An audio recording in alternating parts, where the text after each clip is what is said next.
Paano kung ang mismong pundasyon ng iyong tagumpay ang galit, ang pait, ang pakiramdam na ikaw ay niloko at iniwan ay itinayo pala sa ibabaw ng isang napakalaking kasinungalingan? Si Juan Miguel de la Cruz, o mas kilala bilang JM, ay naging isang bilyonaryo dahil sa isang kasawian. Isang sugat na sa loob ng 5 taon ay hindi niya hinayaang maghilom, sa halip ay ginawa niyang gasolina para akyatin ang tuktok ng mundo ng korporasyon. Ngayon, pauwi siya sa kanyang bayan, hindi para magbigay pugay, kundi para ipamukha sa lahat ang kanyang karangyaan. Ngunit ang sasalubong sa kanya ay hindi palakpakan at paghanga, kundi isang sampal na gigising sa kanyang natutulog na konsensya.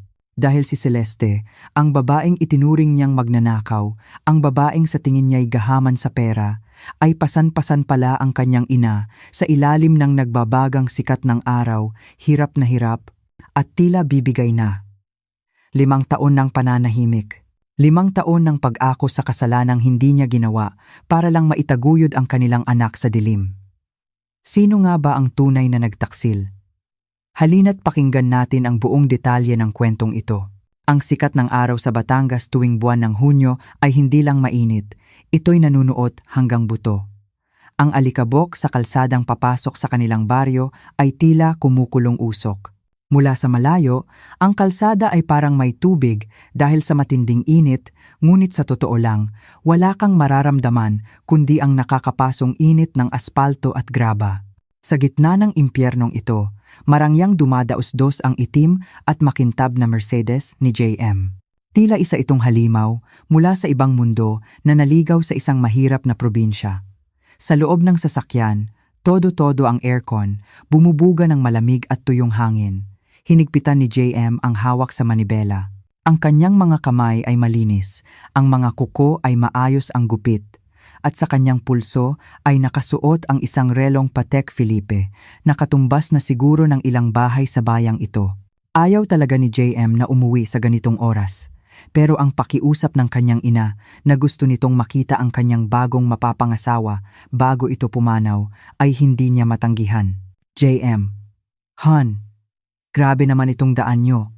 Ang alikabok, madudumihan ang sasakyan, reklamo ni Isabel o Bel habang iwinawasiwas ang isang maliit na pamaypay kahit padiretsong tumatama sa mukha niya ang lamig ng aircon. Ang boses niya ay malambing ngunit hindi maitatago ang pagkainis.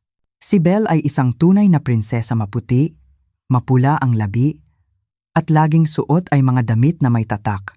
Siya ang pinili ni JM para punan ang posisyon ng ginang ng De La Cruz Holdings, isang kasal na parehong pinag-isipan at may mga nakalatag na kasunduan para sa kapakanan ng kani-kanilang pamilya. Ganyan talaga dito sa amin, Bel. Magtiis ka muna, sagot ni JM, mababa at halos pabulong. Hindi niya tiningnan si Bel, ang mga mata niya ay nakatutok sa daang lupa na kanilang tinatahak papasok sa baryo. Ang isip niya ay lumilipad. Bumabalik sa isang imahe mula sa nakaraan. 5 taon.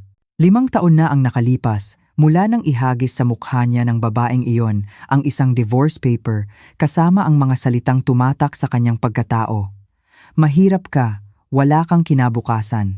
Kinuha raw nito ang 10 bara ng ginto na kanilang kasal-kasalan, ang huling yaman ng kanilang pamilya at naglaho na parang bula. Ang kahihiyang iyon ang naging tanging motibasyon ni JM para marating kung nasaan man siya ngayon. Kinamumuhian niya ang babae. Isang galit na binalot sa nasirang karangalan. Bigla inapakan ni JM ang preno. Huminto ang sasakyan na halos sumubsob.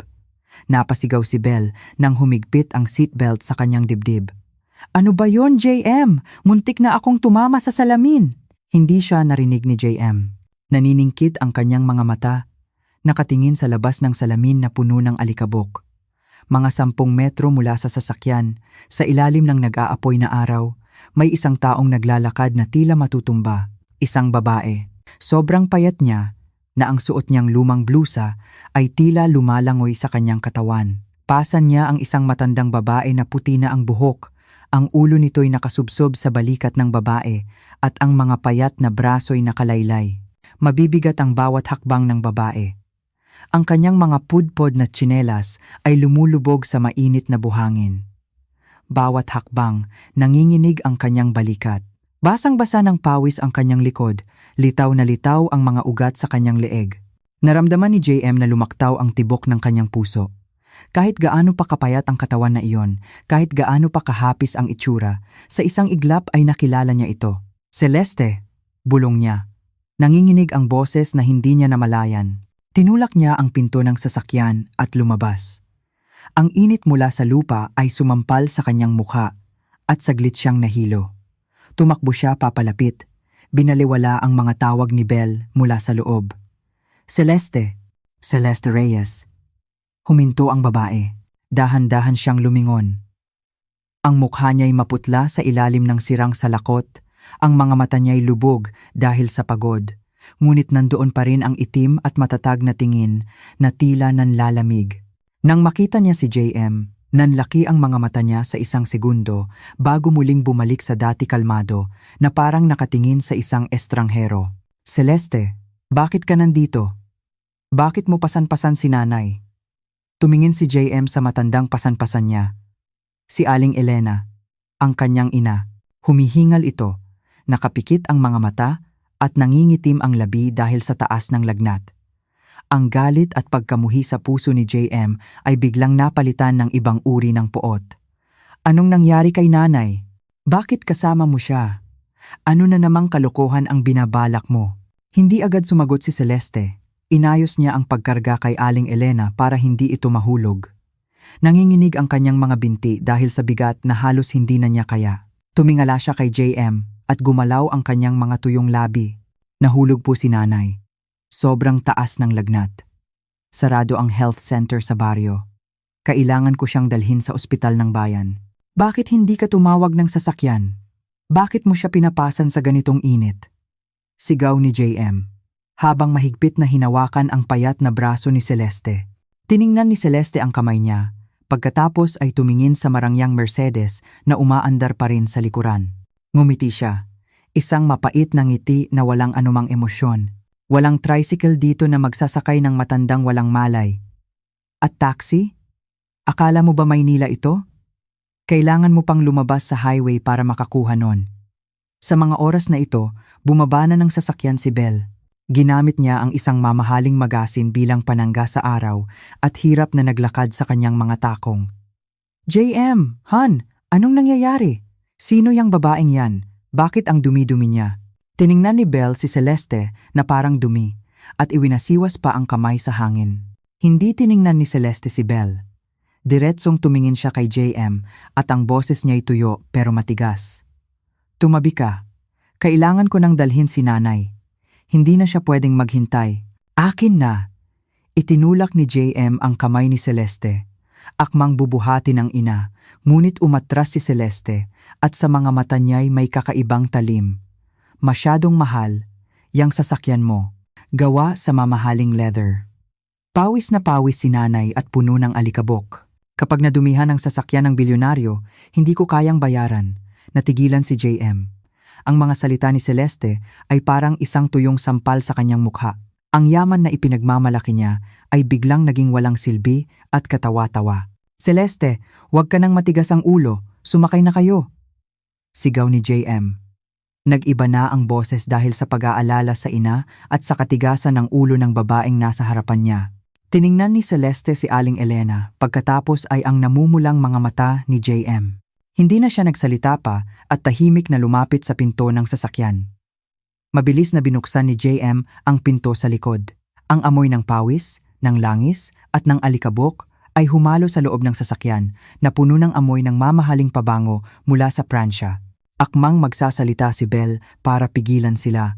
Ngunit nang makita niya ang galit sa mukha ni JM, itinikom na lang niya ang kanyang bibig at dumilim ang kanyang mukha. Inalalayan ni JM ang ina na humiga sa likod. Aalis na sana si Celeste, ngunit hinawakan ni JM ang kanyang pulso at ang pagkakahawak ay tila kayang bumali ng buto. Sumakay ka na rin, marami pa akong itatanong sayo. Tiningnan siya ni Celeste, walang bakas ng takot. Kailangan ko nang umuwi. Hinihintay ako ng anak ko. Anak? Natigilan si JM. Ang isip niya ay tila sumabog sa isang teoryang biglang pumasok. Sumakay ka na. Hindi na niya binigyan ng pagkakataon si Celeste na tumanggi. Itinulak niya ito sa upuan sa harap at isinara ang pinto ng malakas. Humagibis ang Mercedes sa gitna ng alikabok. Iniwan ang tahimik na daan ng baryo sa ilalim ng init na wala pa ring balak humupa. Sa loob ng sasakyan, ang hangin ay puno ng tensyon. Nagmamaneho si JM na parang baliw, pasulyap-sulyap sa rearview mirror para tingnan ang ina, at pagkatapos ay sa babaeng katabi niya. Si Celeste ay nakaupo na, parang isang estatwang bato. Hindi siya tumitingin kay JM, hindi rin kay Belle, tanging sa mga palayan na hinog na sa labas. Ang mga kamay niya ay nasa kanyang tuhod, may mga lupa pa sa singit ng kanyang kuko, at paminsan-minsan ay nanginginig. Iniisip ni JM kung paano nabuhay si Celeste sa loob ng 5 taon para maging ganito, at kung kanino ang anak na binanggit niya. Ang galit na inalagaan niya sa loob ng matagal na panahon ay biglang nayanig ng husto. Nagtuloy-tuloy ang pag-arangkada ng Mercedes hanggang sa marating nila ang tarangkahan ng Batangas Provincial Hospital. Sumalpok ang gulong sa semento nang biglang ipreno ni JM ang sasakyan. Mabilis siyang bumaba, binuhat ang kanyang ina mula sa likurang upuan. Tumakbo siya na parang baliw papasok, wala nang pakialam kung ang mamahalin niyang suit ay nabahiran na ng pawis at alikabok ni Aling Elena. Humahangos namang sumunod si Belle, ang mga takong niya'y lumilikha ng matinis na tunog sa sahig na semento. Si Celeste ang nahuli sa lahat. Hindi siya tumakbo, ngunit mabilis ang kanyang mga hakbang. Ang mga matay nakapako sa likod ng lalaking buhat-buhat ang matanda. Sa loob, sumalubong ang amoy ng Lysol at gamot malamig at nakakasulasok. "Doktor! Emergency!" sigaw ni JM. Mabilis na naglapitan ang mga nurse, itinulak ang isang stretcher. Inilipat si Aling Elena at isinugod sa loob ng emergency room. Ang pinto'y bumukas at muling nagsara, hinihiwalay ang mundo ng buhay at kamatayan sa pamamagitan ng isang malabong salamin. Sumandal si JM sa pader, humihingal. Ang dibdib niya'y mabilis ang pagtaas-baba. Sa loob ng 5 taon, naging abala siya sa mga numero, sa mga bilyon-bilyong proyekto ng De La Cruz Holdings para lang mapagtanto ngayon na ang kanyang ina ay magaan na sa paraang nakakatakot. Isa na lang siyang kimpal ng butot balat sa ilalim ng luma nitong damit. Anong ginagawa pa ng babaeng yan dito? Binasag ni Belle ang katahimikan.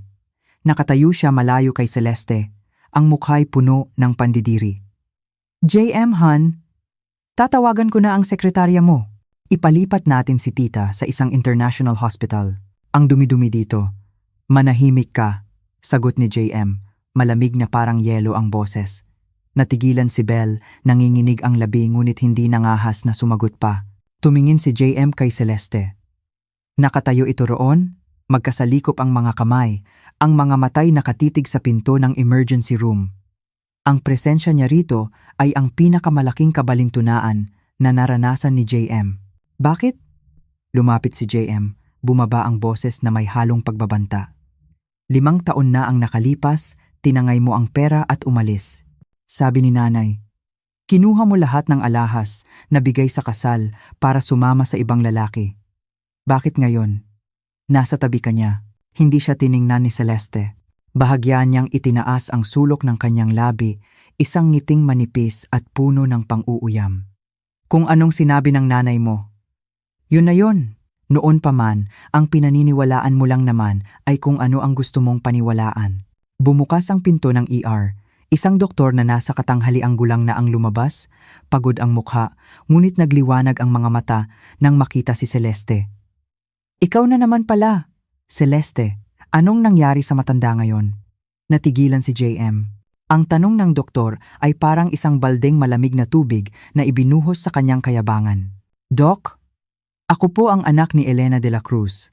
Kamusta na po ang nanay ko?" Lumapit si JM. Ang boses ay puno ng awtoridad ng isang taong sanay mag-utos. Tiningnan siya ng doktor mula ulo hanggang paa at bahagyang ngumisi. "Aba, may anak pala si Aling Elena? Akala ko'y itong manugang niya lang ang meron siya." Sa loob ng 5 taon, ganito nakakapal ang medical record niya. Pero iisa lang ang pangalang nakapirma bilang kamag-anak, Celeste Reyes. Naramdaman ni JM na nag-init ang kanyang mukha. Nanigas siya sa kinatatayuan. 5 taon, pirma ng kamag-anak. "Anong sabi niyo, Doc?"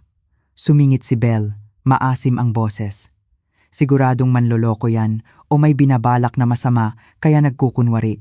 Humarap ang doktor kay Belle, ang tingin ay puno ng paghamak. Nagkukunwari? Nagkukunwari ba? Yung 5 taon na buwan-buwan niyang pinapasan ang matanda papunta rito para sa arthritis, gabi-gabing minamasahe ang mga binti nito, at nagtitiis na hindi kumain para lang mabili ang pinakamahusay na gamot para sa kanya? Kung pag-arte yan, iha, payo ko sa'yo, mag-enroll ka sa acting class niya. Celeste, na-diagnose namin si Aling Elena na may acute joint effusion at viral fever. Buti na lang nadala mo agad. Kung natagalan pa ng kaunti, baka na septic shock na. Ayos na siya ngayon, sinasalinan ng suwero. Pumunta ka na sa cashier para bayaran ng bill. Opo, Doc. Maraming salamat po, yumuko si Celeste. Ang boses niya'y mahina ngunit tumusok sa puso ni JM. Tumalikod na siya para maglakad papunta sa cashier. Mabilis siyang hinawakan ni JM sa balikat.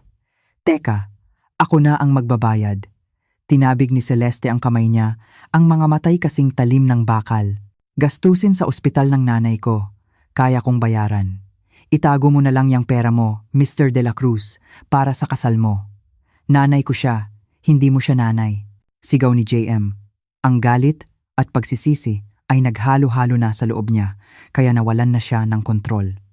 Sa loob ng 5 taon, sino ang tumawag sa kanya ng nanay? Sino ang nagpuyat kapag sumasakit ang mga kasu-kasuan niya?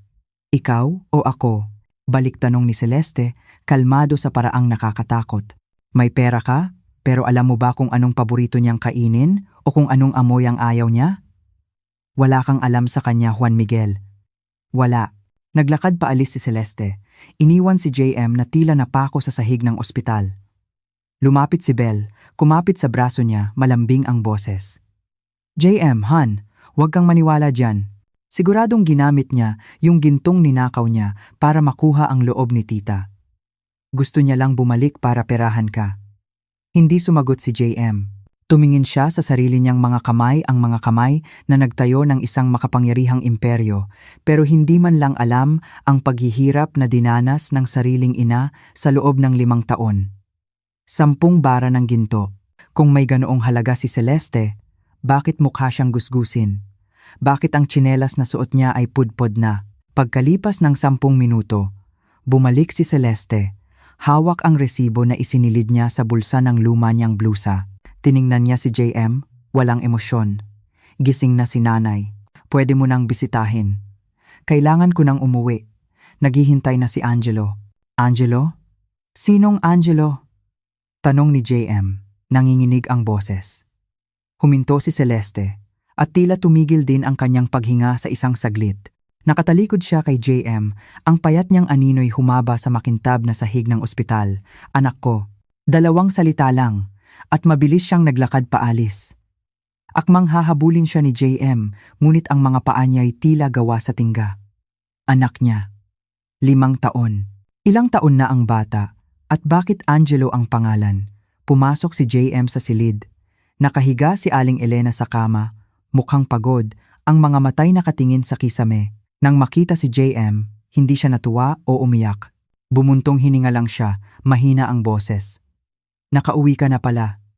Nay, bakit niyo po itinago sa akin? Lumuhod si JM sa tabi ng kama, hinawakan ang payat na kamay ng ina. Bakit po sinabi niyong umalis si Celeste? Bakit sabi ng doktor, 5 taon niya na kayong inaalagaan? Ipinikit ni Aling Elena ang mga mata.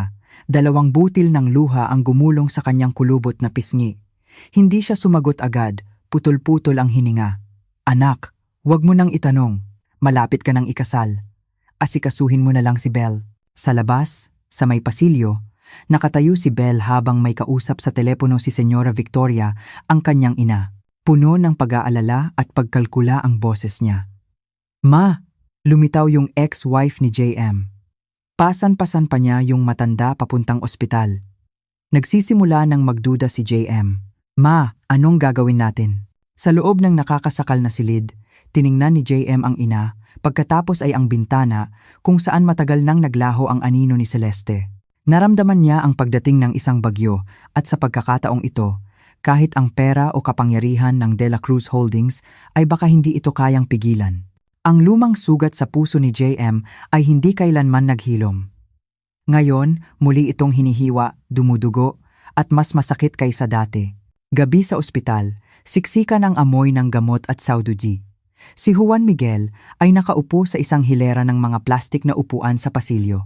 Ang ulo ay nakasandal sa malamig na pader na may mga bakas ng lumang pintura. Ang lamig ay hindi galing sa aircon, kundi sa pagkalito na unti-unting kumakain sa kanyang dibdib. Sa loob ng silid, mahimbing nang natutulog si Aling Elena matapos turukan ng painkiller. Matagal na ring umuwi si Belle sa hotel matapos magreklamo tungkol sa karumihan ng ospital. Naiwan si JM. Kasama ang mga alaalang pilit niyang ibinaon sa loob ng 5 taon. Noong panahong iyon, ang De La Cruz Holdings ay hindi pa isang kilalang pangalan. Isa lamang itong maliit na kumpanyang naghihingalo sa bingit ng pagkalugi. Palibot-libot ang mga naniningil. Umalis ang mga kasosyo, nagsialisan ang mga empleyado. Si JM ay parang isang hayop na nasukol, araw-gabi nagbabad sa alak at mga walang pag-asang negosasyon. Tandang-tanda niya ang hapong iyon na malakas ang ulan. Umuwi siya sa kanilang nirerentahang masikip na apartment sa Maynila. Ang bumungad sa kanya ay hindi ang karaniwang mainit na hapunan, kundi ang isang nakabibinging katahimikan. Bukas ang aparador, tanging mga luma niyang damit ang natira. Ang kahon na yari sa kahoy sa ibabaw ng tokador ay wala ng laman ang 10 bara ng ginto na mana pa sa mga ninuno. Ang huling pag-asa niya para makabayad ng utang ay naglaho. Ang divorce papers ay maayos na nakapatong sa mesa. Ang pirma ni Celeste ay tuyo, walang bahid ng pag-aalinlangan. Sa ilalim nito ay may isang maikling sulat. Hindi ko na kaya ang ganitong kahirapan. Kailangan kong mabuhay para sa sarili ko. Huwag mo na akong hanapin. Nagwala si JM, nagsisigaw, nagbasag ng mga gamit. At nang dumating si Aling Elena mula sa probinsya, umiiyak nitong sinabi na kitang-kita niya si Celeste na palihim na nag-iimpake ng mga ginto at sumakay sa motor ng isang di kilalang lalaki. Ang sakit ng pagkakataksil ay naging isang napakalakas na apoy na sumunog sa kanyang pagkalalaki, na nagtulak sa kanya na magtrabaho na parang baliw. Nakilala niya si Belle. Ang pamilya nito ay may pera, may kapangyarihan. Si Señora Victoria, ang ina ni Belle, ay nagbigay ng kondisyon. Pakasalan si Belle at ang De La Cruz Holdings ay mabubuhay. Ipinagbili niya ang sarili sa kasal na iyon para maghiganti, para patunayan kay Celeste na nagkamali ito nang iwan siya. Ngunit ngayon, ang mga nakita niya ay isang malakas na suntok sa lohika ng isang bilyonaryo. Kung tinangay ni Celeste ang 10 bara ng ginto, isang halaga na sapat na para mabuhay siya ng marangya sa probinsya o magtayo ng negosyo sa siyudad, bakit ganito ang kanyang itsura? Ang mga kamay na magaspang at kalyo dahil sa pagtatrabaho, ang blosang luma na halos mapunit na ang kwelyo, at higit sa lahat, ang pudpod na tsinelas. Walang taong may pera ang namumuhay ng ganoon. At ang pinakamahalaga sa lahat, si Angelo. Sabi ni Celeste, anak niya ito. Ilang taon na ang bata. Bakit sa itsura ni Celeste kanina, tila may lungkot at sakit sa likod ng kanyang katatagan? Kinuha ni JM ang telepono, nanginginig ang mga daliri habang tinatawagan si Marco, ang kanyang personal na abogado at nag-iisang kaibigan na nakakaalam ng kanyang nakaraan. Marco, sabi niya, malalim at garalgal ang boses. Imbestigahan mo para sa akin si Celeste Reyes, kasalukuyang nasa Barrio Silangan, Batangas. Gusto kong malaman kung anong ginawa niya sa loob ng 5 taon, sino ang kasama niya, at ang tungkol sa anak niya. Si Celeste? Ang ex-wife mo? Bakit bigla, gawin mo na lang, bilis-bilisan mo. Ibinaba ni JM ang tawag, ayaw nang magpaliwanag, kailangan niya ng katotohanan. Han, bakit hindi ka pa umuuwi para magpahinga? Umalingaw-ngaw ang tunog ng takong. Si Belle, suot ang isang mamahaling seda na bestida, ang amoy ng pabangoy na naig sa amoy ng gamot. May dala siyang isang baso ng kape. Nag-aalala ako sa'yo, may nurse naman na si tita. Paano ka makakatagal niyan? Kailangan pa nating magsukat ng wedding gown. Tiningnan ni JM si Belle, ang mga mata nito'y kumikinang. Ang mga kilos ay maalaga, ngunit bakit tila napakasinungaling ng lahat? Sa loob ng 5 taon, laging nariyan si Belle, malambing, ngunit hindi man lang niya tinapak-tapakan ang lumang bahay ng ina ni JM sa probinsya. Tinatawag niyang tita si Aling Elena. Ngunit laging may pandidiri sa mga mata niya tuwing uubo ito o magkakalat ng pagkain. Belle, alam mo bang nandito pa rin si Celeste? Biglang tanong ni JM, ang mga matay nakatitig sa mukha ng kanyang nobya. Bahagyang natigilan si Belle. Isang kislap ng kaba ang dumaan sa kanyang mga mata bago ito nawala. Ngumuso siya. Ah, siya ba? Narinig ko sa mga nurse. Sigurado nag-iinarte lang, yun para makahingi ng pera sa'yo. Anong kabutihan pa ang aasahan mo sa babaeng iniwan ang asawa sa hirap? Huwag kang magpapadala diyan, hon. Pinapasan niya ang nanay ko papuntang ospital sa ilalim ng katanghalian, mariing sabi ni JM. Ganoon ba klase ng pag-arte yon? Ngumisi si Belle, umupo sa tabi niya at kumapit sa balikat ni JM. Hon, sobrang yaman mo na, kaya minsan, simpleng-simple ang tingin mo sa buhay. Ang 10 bara ng ginto, barya lang sa'yo, pero sa mga tulad niya, kayamanan na yun. Alam niyang malapit ka ng ikasal sa isang mayaman, alam niyang bilyonaryo ka na, kaya gumagawa siya ng paraan para magmukhang mabait. Mag-isip ka nga, tinanggal ni JM ang kamay ni Belle. Tumayo siya at lumakad papunta sa bintana ng pasilyo. Umuwi ka na para magpahinga. Ako na ang bahala dito. Nagdabog si Belle ngunit hindi nag-iskandalo. Alam niyang kapag malamig na si JM, walang sino man ang makakapagpabago ng isip niya. Pagtalikod, kinuha ni Belle ang telepono at nag-type ng mensahe para kay Senyora Victoria. Ma, nandito pa rin yung babae. Nag-aalinlangan na si JM. Gawin mo na ang dati nating ginagawa. Bumalik si JM sa silid. Gising na si Aling Elena, nakatitig sa bote ng suwero. Nay, tatanungin ko po kayo sa huling pagkakataon. Umupo si JM, kalmado ang boses, ngunit puno ng bigat.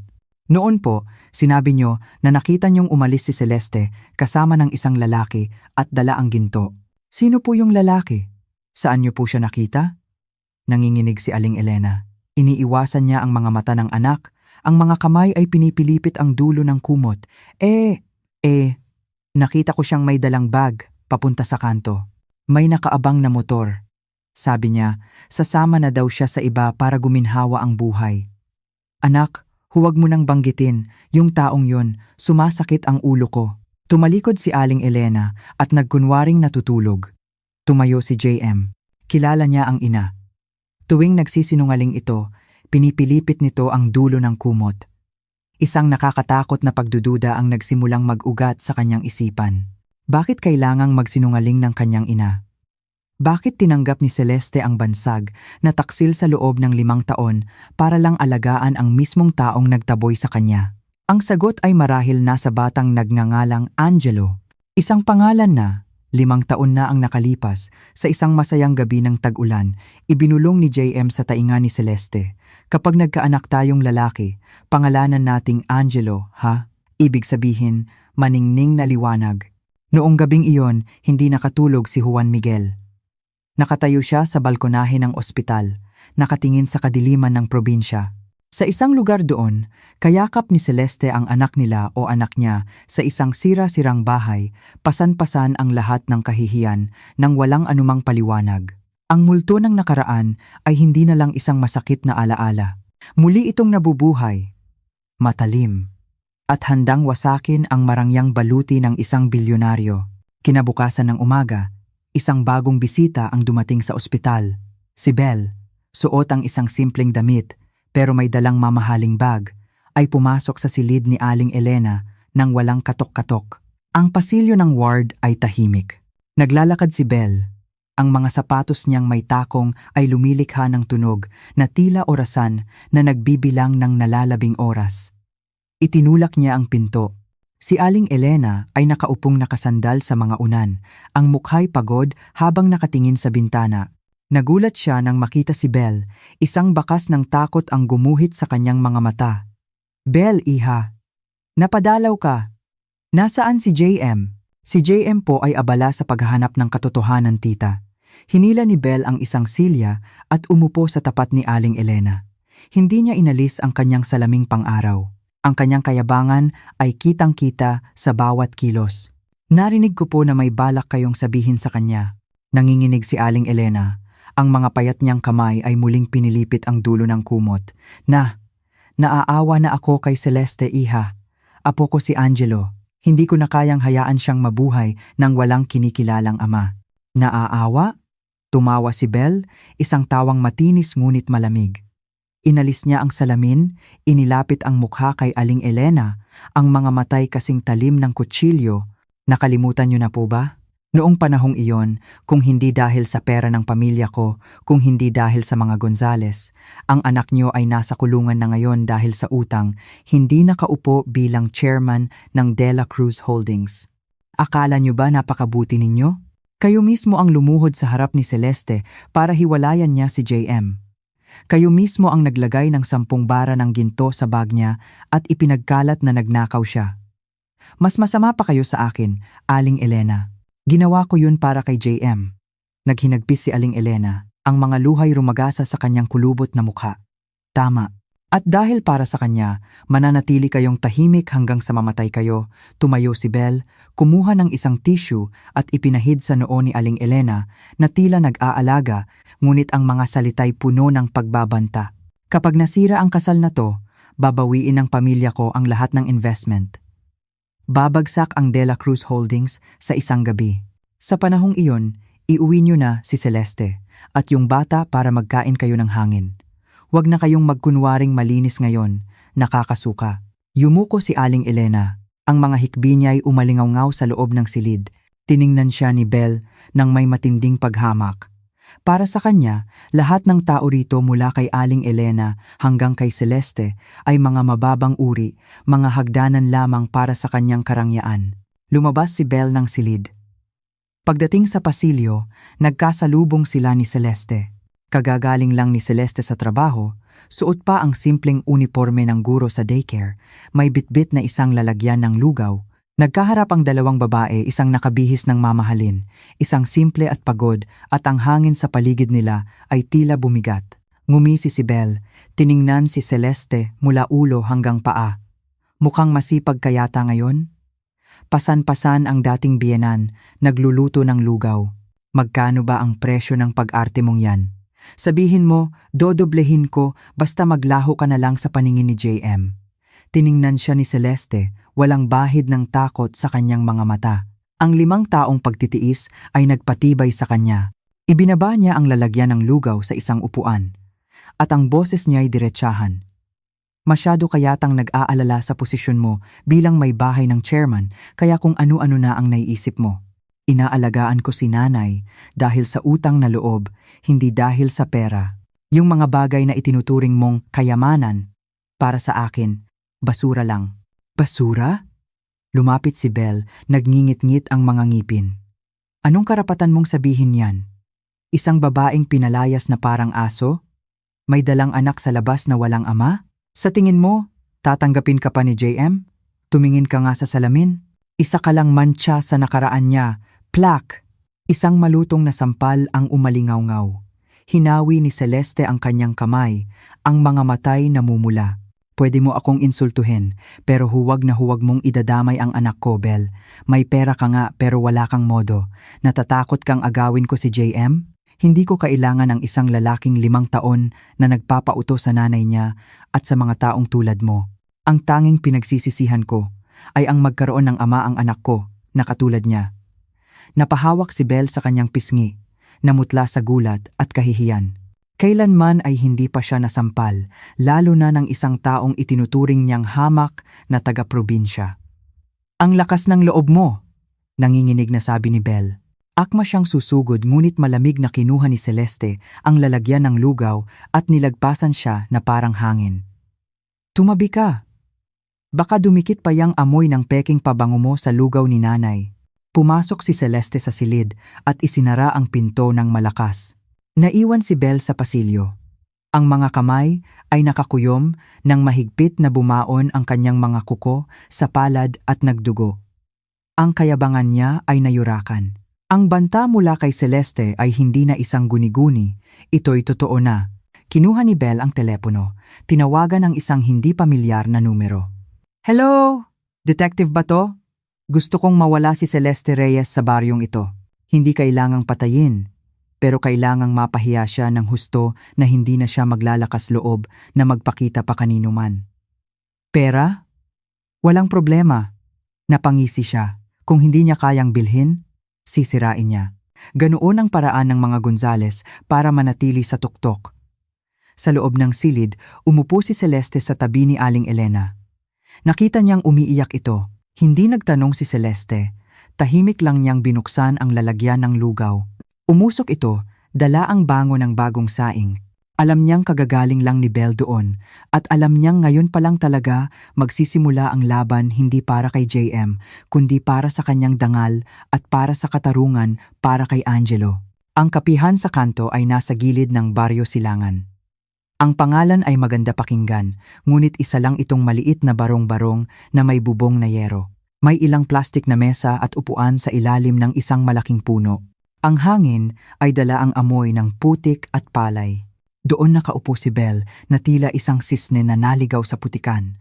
Siya'y nakabihis ng mamahalin, may hawak na maliit na pamaypay at ang mga mata sa likod ng salamin ay walang tigil sa pagmamasid sa daan. Pagkalipas ng 10 minuto, dumating si Celeste. Naglalakad lang, suot pa rin ang kanyang bag na gawa sa tela. Pumasok siya at umupo sa tapat ni Belle.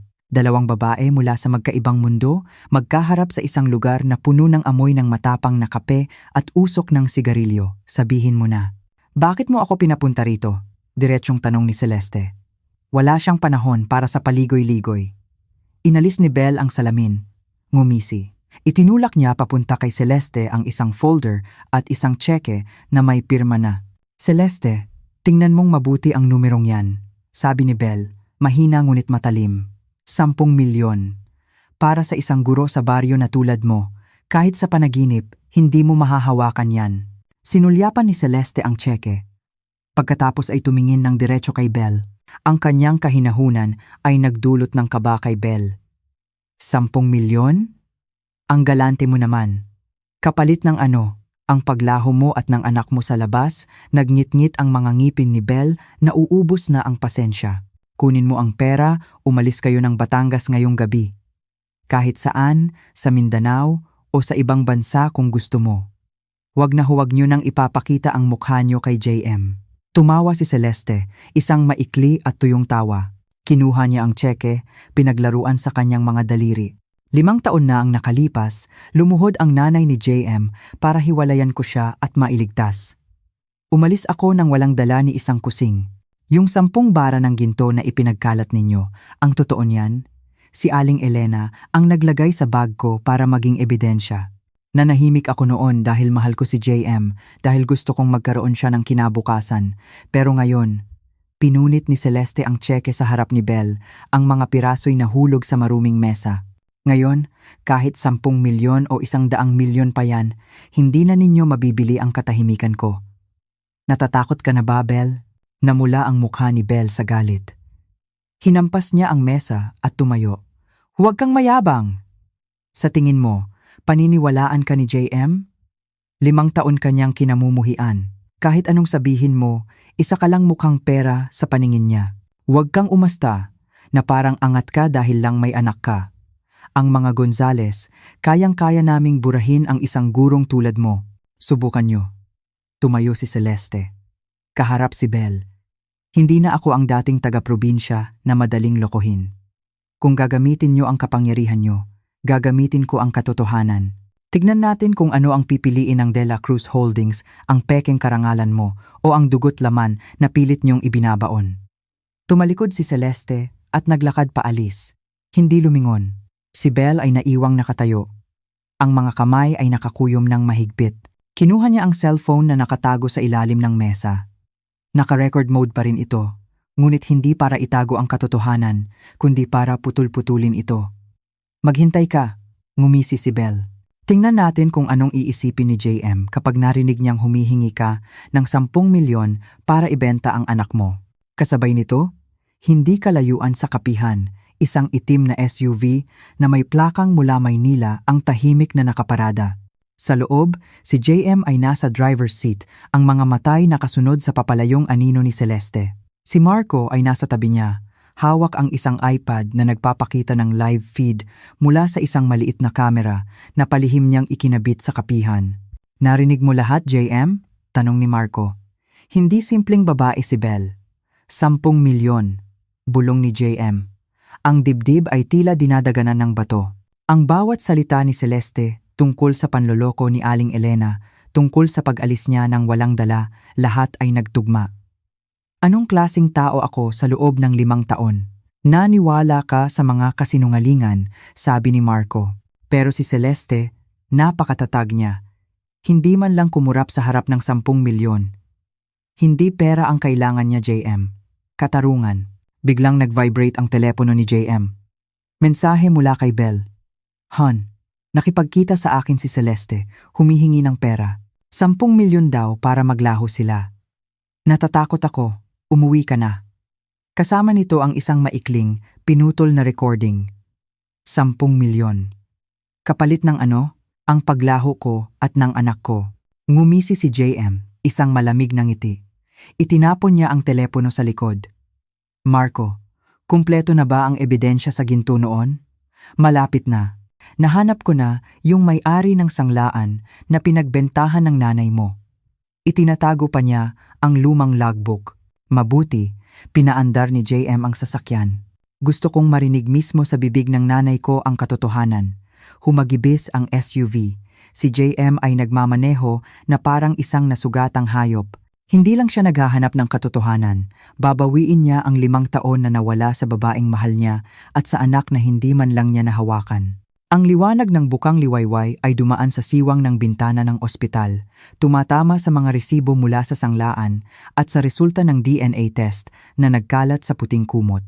Ang silid ay napakatahimik. Sapat na para marinig ang bawat tiktak ng orasan sa pader at ang hirap na paghinga ni Aling Elena. Nakatitig siya sa papel kung saan nakasulat ang pangalan niya bilang nagbenta ng ginto. Ang kanyang mga kamay na payat at puno ng ugat ay nanginginig ng husto. Sinubukan niyang takpan ang mga salita, ngunit ang mga mata ni JM ay nakakandado sa kanya. Magsalita na po kayo, Nay. Nakikinig po ako, umupo si JM sa silya sa tabi ng kama. Hindi siya sumigaw o nagwala. Ang kanyang kahinahunan sa mga sandaling ito ay mas nakakatakot kaysa sa anumang pagsabog. Ito ay parang kalmadong dagat bago ang isang malakas na lindol. JM. Anak. Nauutal na sabi ni Aling Elena. Nagsimulang mamuo ang luha sa kanyang mga mata. 5 taon po akong naniwala sa inyo. 5 taon kong kinamuhian si Celeste dahil akala ko isa siyang babaeng mukhang pera na iniwan ang asawa sa pinakamatinding pagbagsak nito. Sabi ni JM, ang boses niya ay tuyo at walang emosyon. Nabuhay po ako na parang baliw para lang umasenso, para patunayan sa kanya na nagkamali siya. Pero ang totoo pala, ako ang nagkamali.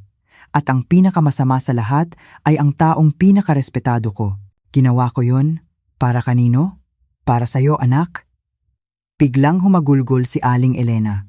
Hinablot niya ang kamay ng anak, hinigpitan ang hawak na tila natatakot na ito'y mawala. Noong panahong iyon, bilyon-bilyon ang utang ng kumpanya mo. Araw-araw may naniningil, gustong kunin ang lahat at ikulong ka. Isa lang akong matandang taga-probinsya. Saan ako kukuha ng pera para iligtas ka? Dumating si Senyora Victoria, sinabi niya sa akin. Kapag pinakasalan mo si Belle, babayaran nila lahat ng utang mo, dadalhin ka nila sa tuktok. Pero ikaw, ayaw mong iwan si Celeste. Anong gagawin ko? Tiningnan ni JM ang ina, ang puso niya'y tila pinipiga. Kaya pinaratangan niyo siyang nagnakaw? Kaya pinilit niyo siyang pirmahan ang divorce papers sa pamamagitan ng pagluhod sa harap niya? Isinubsob ni Aling Elena ang mukha sa unan. Ang iyak niya'y tuluyan ng bumuhos. Lumuhod ako sa harap ni Celeste. Sinabi ko sa kanya, kung hindi siya aalis, masisira ang buhay mo, makukulong ka. Nakiusap ako. Hayaan mong kamuhian ka niya. Dahil yun lang ang paraan para bumitaw ka at pakasalan ang iba. Mahal na mahal ka ni Celeste, JM. Umiiyak siyang pumirma sa papel. Isinauli niya sa akin yung 10 bara ng ginto na gusto ko sanang ibigay bilang tulong sa pag-alis niya. Umalis siya nang walang-wala. Umalis nang walang-wala ulit ni JM, isang mapait na ngiti ang sumilay sa kanyang labi. At may dinadalang bata sa sinapupunan niya. Natigilan si Aling Elena. Naputol ang kanyang pag-iyak. Hindi siya nangahas na tumingin sa anak. Alam niyo po, hindi ba? Alam niyong buntis siya noon. Mariing sabi ni JM, ang bawat salita'y parang patalim. Nanginginig na tumango si Aling Elena, ang boses niya'y halos pabulong na lang. Sinabi niya sa akin, 3 buwan na siyang buntis. Pinangako ko siya na huwag sabihin sa'yo. Natakot ako na kapag nalaman mo, hindi ka papayag. Natakot akong masira ang plano ng mga Gonzales. JM, anak, patawarin mo ako. Hindi ko naman inakala na magiging kamukhang-kamukha mo si Angelo. Tumayo si JM, tumalsik ang silya at lumikha ng malakas na ingay. Pakiramdam niya'y pinupunit ang kanyang dibdib. 5 taon siyang nabuhay sa karangyaan, sa paghanga ng lipunan, habang ang kanyang asawa, ang babaeng nagdadala ng kanyang dugo, ay nagtatago, mag-isang nanganak, mag-isang nagpalaki ng anak sa gitna ng pangungutya ng mundo. Alam niyo po ba kung paano siya nabuhay? Sigaw ni JM. Ang sakit na matagal ng kinimkim ay sumabog na. Nagturo siya sa daycare para sa kakarampot na sahod. Pinapasan niya kayo papuntang ospital sa gitna ng tirik na araw kapag may sakit kayo. Tinawag siyang magnanakaw, malanding babae. At ang anak ko, tinawag ng mga kalaro niya, na anak sa labas. Alam niyo po ba ang lahat ng yan? Lumuhod si Aling Elena sa kama.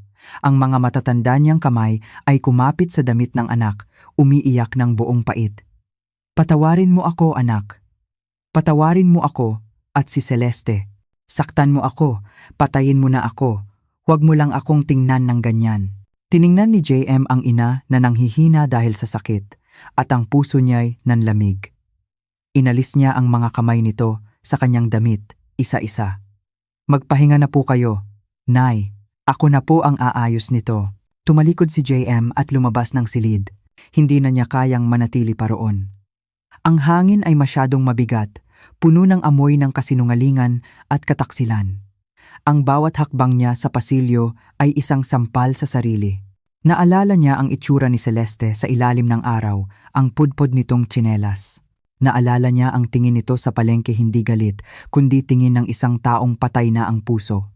5 taon siyang nanahimik para protektahan ang karera niya, para protektahan ang mismong inang nagtaboy sa kanya. Ang sakripisyo na iyon ay napakalaki, na naging dahilan para magmukhang hamak at walang kwenta ang lahat ng tagumpay niya. Pagdating sa parking lot, hindi siya sumakay sa kanyang marangyang Mercedes. Sumandal siya sa pinto, nagsindi ng sigarilyo. Ang usok ay nagpalabo sa kanyang paningin. Kinuha niya ang telepono at tinawagan si Marco. Marco, kanselahin mo lahat ng plano sa kasal. Ipahayag mo sa media na ang kasal sa pagitan ko at ni Bel Gonzales ay hindi na kailanman matutuloy. JM, alam mo ba ang sinasabi mo? Ang stocks ng kumpanya. Wala akong pakialam! Sigaw ni JM sa telepono. Ibenta mo lahat ng shares ko kung kinakailangan. Hindi ko kayang pakasalan ang isang taong kasabwat sa pagsira sa pamilya ko. At isa pa, ihanda mo ang kaso laban kay Bel para sa paninirang puri kay Celeste. Gusto kong ilabas ang buong hindi edited na video ngayon din. Sige, naiintindihan ko. Gagawin ko agad. Ibinaba ni JM ang tawag, itinapon ang sigarilyo at tinapakan. Pinaandar niya ang sasakyan papalayo sa ospital, diretso pabalik sa baryo. Hindi siya babalik para humingi ng tawad. Alam niyang walang kwenta na yun ngayon. Babalik siya para bawiin ang katarungan para kay Celeste at Angelo, kahit na ang kapalit nito ay ang imperyong pinaghirapan niyang itayo. Sa isip ni JM ngayon, tanging ang imahe lang ni Angelo ang naroon, ang mga matang itim at ang maningning na ngiti. Ang batang iyon ang tanging liwanag na natitira sa abo ng kanyang buhay. Ibinulong niya, "Hintayin mo si Papa, Angelo. Uuwi na si Papa para sunduin kayo ni Mama." Umugong ang makina ng sasakyan. Sinira ang katahimikan ng umaga. Si Juan Miguel ay parang isang palaso na tumutudla sa pagsikat ng araw, iniiwan sa likuran ang anino ng 5 taong kasinungalingan. Alam niyang mahirap ang daang tatahakin, ngunit sa pagkakataong ito, hindi na niya bibitawan pa si Celeste. At ang bagyo ng social media ay hindi na natili sa Maynila. Kumalat itong parang apoy sa Baryo Silangan, mas mabilis pa sa hangin.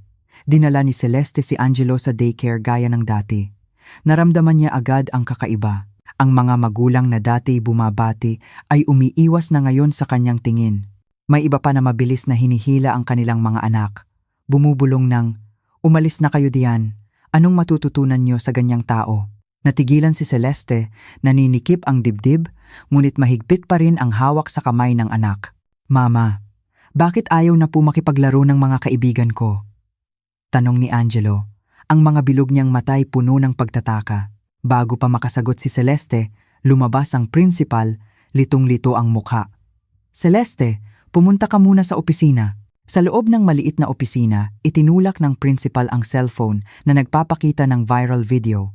Nagrereklamo ang mga magulang. Hindi raw nila pwedeng hayaan ang isang taong mas mahal pa ang pera kaysa sa anak na magturo sa mga anak nila. "Alam kong mahirap ang sitwasyon mo, pero apektado na ang eskwelahan. Pansamantala, magpahinga ka muna. Hintayin nating humupa ang gulo." Tinitigan ni Celeste ang screen. Hindi siya umiyak o nagpaliwanag. "Hindi ko po ginawa yan. Edited po ang video na yan." "Wala akong pakialam kung edited o hindi," sabi ng principal. "Ang pinapansin ko ay ang pressure mula sa mga magulang. Pasensya ka na." Tumayo si Celeste at lumabas. Naghihintay si Angelo sa ilalim ng puno. Tumakbo ito papalapit, ngunit bago pa mayakap ang ina, isang grupo ng mga bata ang dumaan.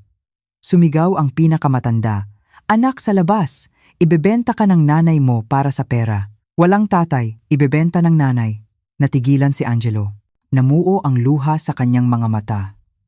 Yumakap siya kay Celeste, humihikbi. "Mama, ano po ang sabi nila?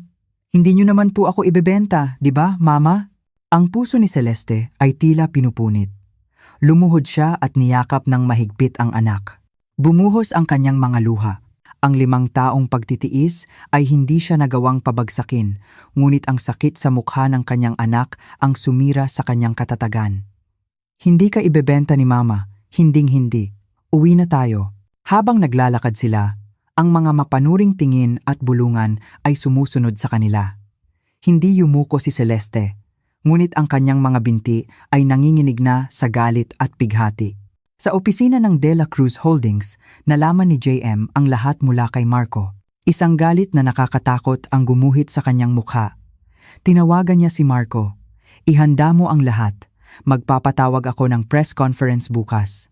Kung kailangan kong wasakin ang lahat para lang linisin ang pangalan nila, gagawin ko." Alam niya na para patayin ang bagyong ito, kailangan niyang lumikha ng isang lindol na mas malaki pa. At sa pagkakataong ito, gagamitin niya ang mismong De La Cruz Holdings bilang sandata. Ang Grand Lobby ng De La Cruz Holdings ay nakasisilaw sa ilalim ng mga ilaw. Ang ingay ng mga mamamahayag ay kasabay ng pagbagsak ng halaga ng kumpanya sa stock market. Bumaba si Juan Miguel mula sa kanyang SUV, suot ang isang itim na suit, ang mukha'y kasing tigas ng bato. Hindi niya pinansin ang mga kamera, dire-diretso siyang naglakad papasok sa conference hall. Hindi ito isang paglulunsad ng bagong proyekto, ito ay isang paglilinis. Sa loob ng VIP lounge, naroon sina Senyora Victoria at Belle. Maputla ngunit pilit na pinapanatili ang kanilang kayabangan. Nang makita si JM, tumayo si Belle, ang mga matay namumula sa galit at takot. "JM, nababaliw ka na ba? Alam mo ba kung gaano kalaki ang nawala sa kumpanya dahil lang sa isang gabi? Itigil mo na tong press con na to." Hindi huminto si JM. Nilagpasan niya si Belle. Ang amoy ng mamahaling pabango nito'y nagbigay sa kanya ng pagkasuklam. Umupo siya sa gitna, ang mga matay nakatitig kay Senyora Victoria. "Senyora, yung 5 bilyon na ibinigay niyo noon, matagal ko nang nabayaran kasama ang interes. Yung mga shares na hawak niyo para takutin ako, binibigyan ko kayo ng 10 minuto para ibenta yan bago pa maging basura." Ngumisi si Senyora Victoria. "Huwag kang mayabang. JM, anong sasabihin mo? Ang katotohanan na tinangay ng babaeng yun ang ginto? O ang katotohanan na kinukupkup mo ang isang anak sa labas? Lalo ka lang babagsak." Tingnan natin, ibinato ni JM ang isang folder sa mesa. Nagsimula ang press conference. Lumabas si JM sa entablado. Daan-daang kamera ang nakatutok sa kanya. Lahat ay naghihintay sa pagbagsak ng isang imperyo. Hinawakan ni JM ang mikropono. Ang boses niya'y malalim at puno ng determinasyon. "Magandang umaga sa inyong lahat. Ako si Juan Miguel de la Cruz. Nandito ako ngayon hindi para pag-usapan ang paglago ng kumpanya. Nandito ako para ibalik ang dangal ng isang babaeng sinira ko at ng mga taong naririto sa loob ng 5 taon. Nagbulungan ang lahat. Sininyasan ni JM si Marco. Isang video ang lumabas sa malaking screen ang buo at hindi edited na recording. 10 milyon. Kunin mo at maglaho ka kasama ng anak mo sa labas. Umalingaw-ngaw ang boses ni Belle. Sumunod ang sagot ni Celeste. Kahit 10 milyon o 100 milyon pa yan, hindi na ninyo mabibili ang katahimikan ko. Hindi ko kailangan ang pera nyo. Ang kailangan ko ay katarungan para sa anak ko. Nagkagulo ang mga tao. Nagpatuloy si JM. Iyan ang patunay kung paano siniraan ni na Senyora Victoria at Belle Gonzales si Celeste. Pero hindi pa yan lahat. 5 taon na ang nakalipas, ang nanay ko, dahil sa utang at sa panunulsol ng mga Gonzales, ay siya mismo ang nagbenta ng aming mga alahas. Pagkatapos ay pinaratangan niya si Celeste para mapilitan itong hiwalayan ako. Umalis si Celeste nang walang dala. Dala-dala ang anak namin sa kanyang sinapupunan. Tiniis ang lahat para lang marating ko kung nasaan ako ngayon. Huminto si JM, tumingin sa kamera. Ako, si Juan Miguel de la Cruz, ay isang duwag na bilyonaryo. Hinayaan kong mapahiya ang asawa ko, hinayaan kong tawaging anak sa labas ang anak ko sa loob ng 5 taon dahil sa sarili kong kahangalan. Mula ngayon, opisyal kong ipinapahayag. Si Angelo de la Cruz ang nag-iisa kong anak at tagapagmana. At si Celeste Reyes, hindi siya kailanman nagtaksil.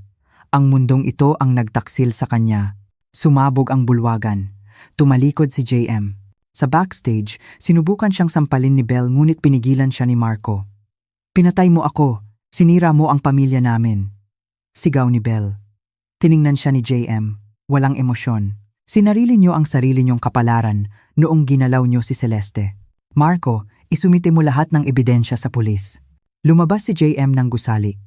Ang malamig na hangin ay sumampal sa kanyang mukha, ngunit gumaan ang kanyang pakiramdam. Nagmaneho siya papuntang ospital. Sa pediatric ward, nakaupo si Celeste sa tabi ng kama ni Angelo. Pinapanood niya ang balita sa TV. Umiiyak siya.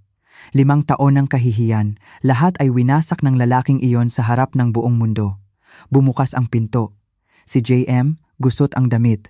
Humihingal. Nakita niyang gising na si Angelo. Lumapit si JM, lumuhod sa harap nilang mag-ina. Celeste, naibalik ko na ang lahat. Kahit huli na, wala nang maninira sa'yo. Tiningnan siya ni Celeste. Paano na ang De La Cruz Holdings? Ang karera mo? Hinawakan ni JM ang kamay niya. Lahat ng yan, walang kwenta kumpara sa isang ngiti ni Angelo. Kung wala kayo, isa lang akong kaluluwang pagala-gala. Mas gugustuhin kong maging mahirap tulad ng dati, basta kasama ko kayo. Gumising si Angelo. Niyakap ang ama. Papa, hindi ka na po aalis, di ba? Hindi na po sila tatawa sa akin? Binuhat ni JM ang anak. Pangako, walang sino man ang gagalaw sa'yo. Poprotektahan ni Papa kayo ni Mama. Sa labas ng pinto, nakatayo si Aling Elena, umiiyak. Ang pagsisisi ay kumakain sa kanya, ngunit sa pagkakita sa kanyang pamilya na muling nabuo, alam niyang may huli pa siyang pagkakataon. Sa labas, ang mundo ay nagkakagulo pa rin. Ang De La Cruz Holdings ay maaaring bumagsak. Ngunit sa loob ng maliit na silid na iyon, isang bagong buhay ang sumisibol mula sa abo. Alam ni JM na ang susunod na hamon ay hindi na tungkol sa pera, kundi sa muling pagkuha ng tiwala ni Celeste. Tiningnan niya si Celeste, isang tahimik na pangako ang namutawi. Hindi na niya hahayaang masaktan pa silang mag-ina. Ang bagyo sa media ay naging isang legal na laban. Sina Belle at Senyora Victoria ay inaresto.